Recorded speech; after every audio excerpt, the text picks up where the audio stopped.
એટલે હવે 11.3 એમાં એમ કે ત્રિકોણી પ્રદેશની વાત કરે છે કે ત્રિકોણી પ્રદેશ એટલે શું.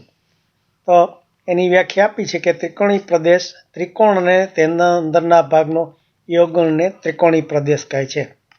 હવે એ આપણે સમજીએ કે પહેલાં આપણે ત્રિકોણ વિશે શીખાતા કે આ જો આના જે એક ત્રિકોણ દોર્યો હોય એના ઉપર જે બધા બિંદુઓ હોય, આ બધા બિંદુઓ ને એને તમે ભેગા કરો તો એ ત્રિકોણ થાય. એટલે આ આપણે ABC ત્રિકોણ શીખા. પછી આપણે એના અંદરના ભાગની વ્યાખ્યા શીખા કે આ જે ત્રિકોણ હોય અને આ ત્રિકોણનો અંદરનો ભાગ હમણાં જે આપણે વર્ણન કરી કે આ એક ત્રિકોણ મેં દોર્યો હોય અને આ જો એની અંદરનો ભાગ હું લઉં તો એની આપણે હમણાં વ્યાખ્યા કરી કે બે ખૂણાના યોગગણને અંદરનો ભાગ કહેવાય.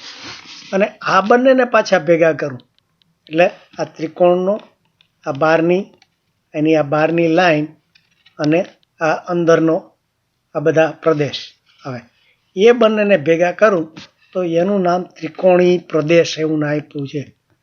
આ ત્રિકોણી પ્રદેશ એટલે આપણે આ ત્રિકોણ હતો પણ અંદર જે હતી એમાં આવે એટલે અંદરનો ભાગ એટલે આ ત્રિકોણ ABC અને એમાં યોગગણ આ ત્રિકોણ ABCનો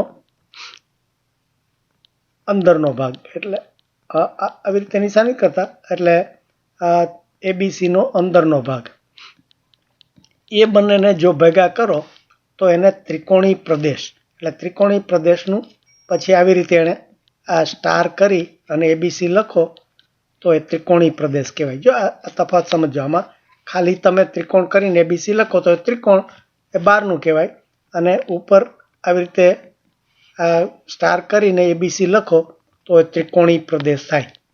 હવે બંનેમાં તફાવત શું આવ્યો કે આમાં ત્રિકોણ અને અંદરનો ભાગ તમે ભેગા કરો તો ત્રિકોણી પ્રદેશ થાય.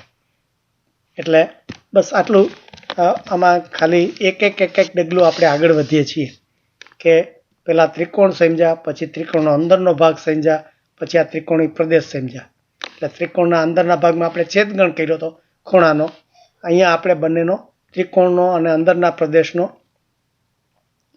અંદરના ભાગનો યોગગણ કર્યો. એટલે આ યોગગણ આપણે થયો. એટલે જો બધું ગણની ભાષામાં જ બધું ધીરે ધીરે લેતા જાય છે. એટલે આ બહુ સહેલી વસ્તુ છે.